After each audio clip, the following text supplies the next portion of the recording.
Aristotle by Clint. In my 10th grade literature class, my students analyzed the work of classic Greek philosophers in order to understand the foundation of Western thought and the principles of the English language. In the back left-hand corner of the class sits Kevin, a 15-year-old boy with academic apathy embroidered on his eyelids and a stardust disposition that can be seen all the way from the other side of his 1960s kaleidoscope of a hallway. He keeps his head face down on his desk because with no father, he says he's never known a man in this world worth looking up to. But I try to engage him anyway. I try to connect this passage from a 1,000-year-old text to the world he wakes up to every morning. And some days, I'm more successful than others.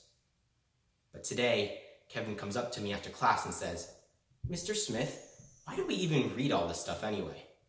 So I tell him, "Kevin, Socrates was killed for political dissension. This world wants to see you killed by giving a suspension. His time was more similar to yours than you think, but now Spartan and Athenian militias manifest themselves in bandanas and brown skin, so I beg of you, don't become part of a war in which you were never meant to fight."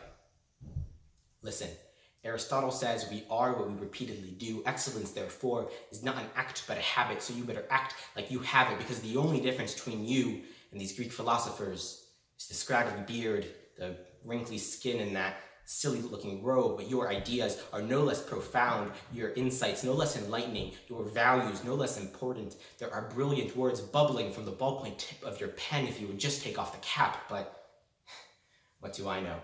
I'm just a 25-year-old public school teacher who continuously questions everything he's ever known. We have skin of a common complexion, but a lifetime of experience is more dissimilar than the solar system, so who am I to come into this classroom and tell you what to do? A quarter lifetime worth of missteps has taught me that my savior complex is something I need to shed from my skin, so trust, I'm not trying to save you, because I'm still trying to save myself.